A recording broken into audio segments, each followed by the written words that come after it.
Hi, thanks for watching my hunting video. Like the majority of you, I love to hunt. I think about hunting all the time. I think about hunting when I'm driving to work, when I'm eating. I think about hunting when I'm hunting. So what do? We can't afford all those big shows. I can't afford to go to Iowa, Illinois, Kansas. I have a family, third kid on the way. So we watch our hunting videos. We watch all our shows. We watch the guys out west, up north in Canada with the bow hunts and with the gun. Picture ourselves pulling back on the bow slowly. Picture ourselves slowly squeezing that trigger. We even picture ourselves holding that big rack. And I could almost feel holding those antlers. And then the show comes to an end. And when that hunting show ends, so does our virtual trip along with our heroes. So I thought, why stop there? Why not start a hunting show of my own? Why not show what the average guy goes through?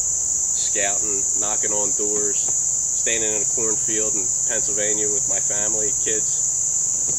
I love those hunting shows. I'm a big fan of the Archer's Choice, Ralph and Vicky, Nonstop Hunting, Jeff Enzer and Daryl, even the Bone Collector, Michael Wydell. Michael, call me. And when that hunting show ends, so does our dream. So I thought, why stop there?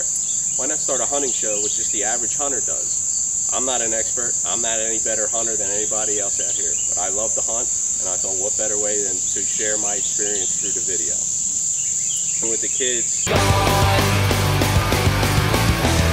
cutting up the trees, firewood. At the bonfire out in the sticks, country backwoods, homegrown pigs. Taking out the trash. Take out the papers and the trash. I just don't have a lot of time. Keep for a ride on my big green tractor. Inflatable pool full of Dad's hot air. Mustang Sally. Can't afford to go to some of those big states to do it. So what you can do is you can catch me in a PA cornfield or in a PA stream, or if I'm lucky enough to get to another state where we go somewhere and hunt ducks, deer, turkey, bear, I'm going to videotape it and share it with all of you. If we're lucky enough to get a sponsor, that's great. If anybody has any ideas, something they want to try out, a riser, an arrow, a shell, a jacket, a hat, send me an email. Let me know what you want to check out. We'll contact the sponsor and we'll give it a product test. A real product test. I'm not getting paid for anything, so we'll try it out and we'll see how it works out in the field. We start off the 2010 season with actually scouting that we did in 2009. There's about 20-acre cornfield. It's actually right down the street from my house. And we got permission after several years of asking. And to not step on any hunter's toes, I put a tree stand on the other side of the cornfield away from everybody else. All last year, every time we either saw a buck either coming from the field or leaving the field or wherever a buck was anywhere in the field, he always wound up down here by that cedar tree. So last year, we scouted around, we got in here. There's rubs everywhere from last year. There's deer trails going in and through. It's a great transition this way. The corner is right there, right on the other side of the wall.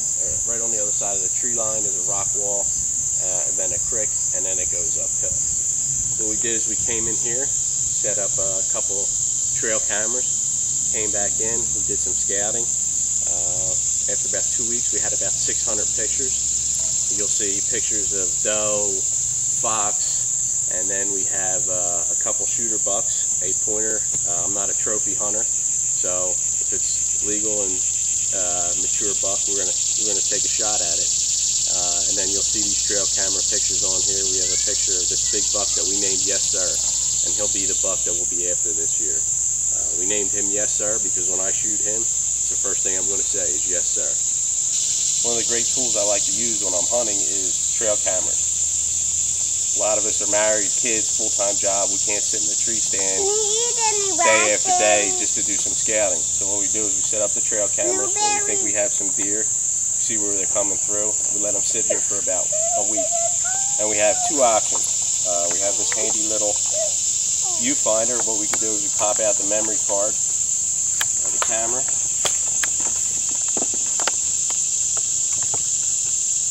Pop that in there and page through all the pictures, see what we like, what we don't like. There's a bunch of doe on here. I don't know if you can see that. If I get my camera wipe to zoom in. We page through, it's great, it gives us the date, the time, and when the deer were in here. Or what I like to do is I bring an extra memory card. So this way, take that memory card out, get this memory card, pop it right in. You didn't disturb the camera. We're in, we're out, we turn it right back on, and we're good to go. One thing I like to do when I set up a new spot is I like to get the target out, get the rangefinder, range a couple spots where I think the deer are going to come through, take a couple practice shots actually out of the stand. This way, if I get up there opening day, I'm comfortable, I'm familiar with which way the deer are coming, familiar with how the bow feels, how the shots are. There's a rest up there that I like to have on there. One, for safety. Two, it'd be great when I have a gun. You know, you never know if you're going to fall asleep. You're up first thing in the morning. So I want to make sure I have enough clearance with the bow to swing around, take a couple shots, I'm going to range them, and then I'll mark them. And then this way, I'll know ahead of time when I see the deer how far or how close they are. One other thing I like to do is when I get up in that stand and I shoot, I like to shoot with my mask on, so this way I'm comfortable. I know how the kisser button's going to feel, how the mask fits around my eyes and things like that. So I'm going to jump up in the stand, put the mask on, take a shot or two. This way we're comfortable with the stand, comfortable with how we're going to shoot. We'll take a climb up there and take a shot now.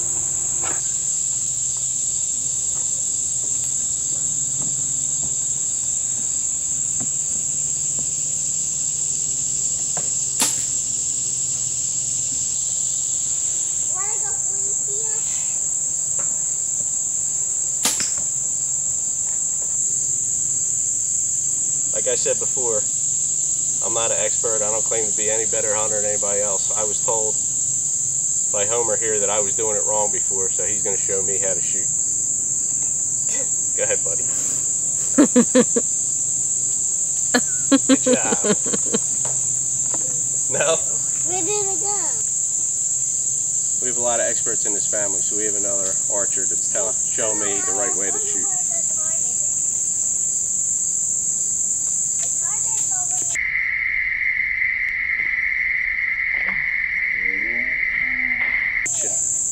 Okay, we're back from family vacation, and it's time to put the focus on concentrating on hunting.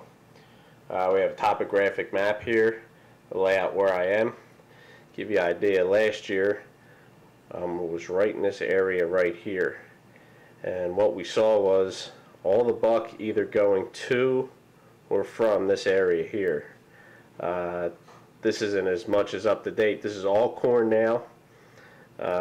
The new spot we have is right here, which is nice because we have a transition area that comes up this way. We have a transition area coming down this way.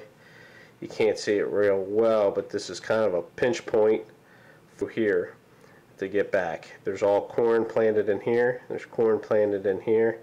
There's water form here. This is a creek that runs through all the way through here, and we have our stand right here, about 30 yards off this corner right here. The house, which is very convenient, is right here.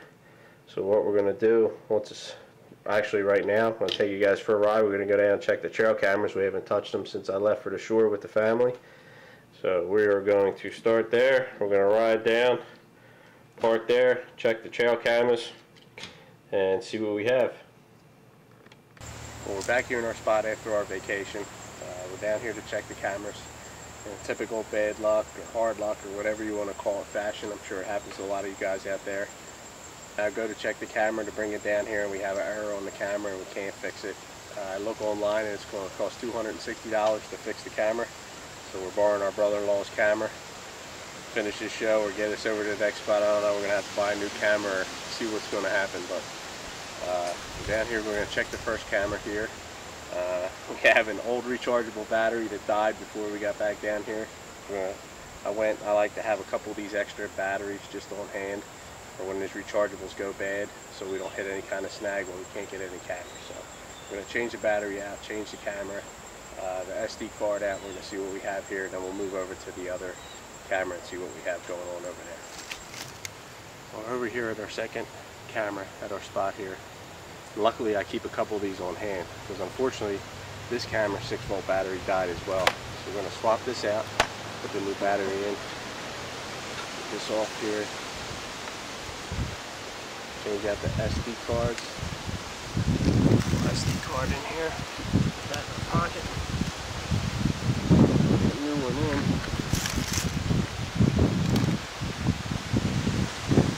Since we came back from vacation, unfortunately, my pregnant camera woman is still unpacking and getting the kids all together. So I'm a one-man show here taping my show. So if I'm a little scattered and all over the place, I don't have anybody giving me any orders here if I'm in focus, out of focus, or doing this right, or if anything's in my way. While I'm changing this out, we did get an email from someone who's very interested in seeing feedback on a scent. They heard a lot of information on border crossing scents, and they want to see, do they work, are they worth it, things like that. So what we're going to do is, we have border crossing scents here, deer herd in a stick. I'm going to rub it on some of the corn over here where the camera's facing. How this works. You see if the deer are a little skittish coming through. Last time we checked the camera, I had about 400 pictures. And you can see a couple of them are nervous coming through. So we're going to rub this on some corn and let the trail camera tell us, see what happens. The other perk of this is, this smells like deer. So I'm in here, I didn't get a chance to put my gloves on. I didn't ride the four-wheeler all the way down. Keep that out of here, we don't want to get that in. But I am laying some scent down here when I'm checking the cameras. I have my bag here with the extra batteries, things like that, the tripod and the camera. So we want to make sure that we don't get too much scent over here. We want to make sure that the deer know there's other deer still here and it's safe. So I'm going to set this up, and then we're going to go rub some of this scent over there on the corn. Now that we got our batteries all set up and changed, luckily I put in an order to a certain company. We have 2 new rechargeables coming. This way we won't have to keep going out and buying ones that will just die on us. A tip as far as your trail camera, you want to try and keep a couple of those extra 6 volts laying around, then you don't lose any of your scouting time. So if anybody wants to insert a sponsor name here for 6-volt batteries or anything else, go ahead and contact us. Email will be available at the end of the show. Get back to the scent and a request we had by somebody via email. Again, we have border crossing scents here. It's called Evercom Deer Herd in a Stick. I've never used this before. They're not a sponsor. I explained to them that we have a lot of average working hunters out there that don't have a ton of money, and they want to know, does stuff really work, or is it just because the sponsor pays somebody to do it or anything else? It says it works, so we're going to give it a shot. I want to give a special thank you to Border Crossing. They sent us a couple samples, and they said go ahead and give it a try. They stand by their product. So we're going to put it on here. We're going to put some on, I moved the rock over here. So the good thing is I had my scent on here before. I'm going to rub some of this on there. Use Border Crossing scent. And we're going to take a stick that I have placed here.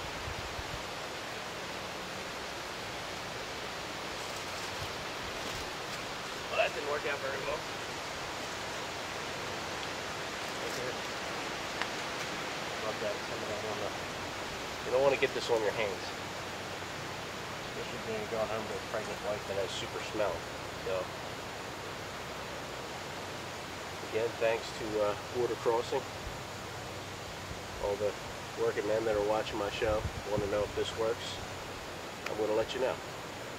So we'll let this set up. We get the trail camera all set up on here. Again, I apologize for the bad camera work. I'm here all by myself with a tripod.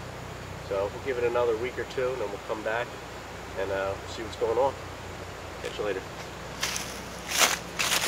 Alright, well, thanks for watching my new show. We got all our stuff set up. I threw out my tips. Got my experts to contribute. And we're going to get out of here. We're going to let the trail camera set up for another couple weeks. And we'll be back, and I'll see you next week. I don't have a name for my show, so I don't know what to think of. We didn't have anything that really knocked our socks off. So if you have an idea for the name of the show, send me an email. The winner's going to get a $25 gift card to Cabela's. I don't have a sponsor. It's on me. So you can think of a great name, $25 gift card to Cabela's. All yours. I'll post my email address. Send the names. Throw them out there. Insults, feedback, anything you got. Send me the email.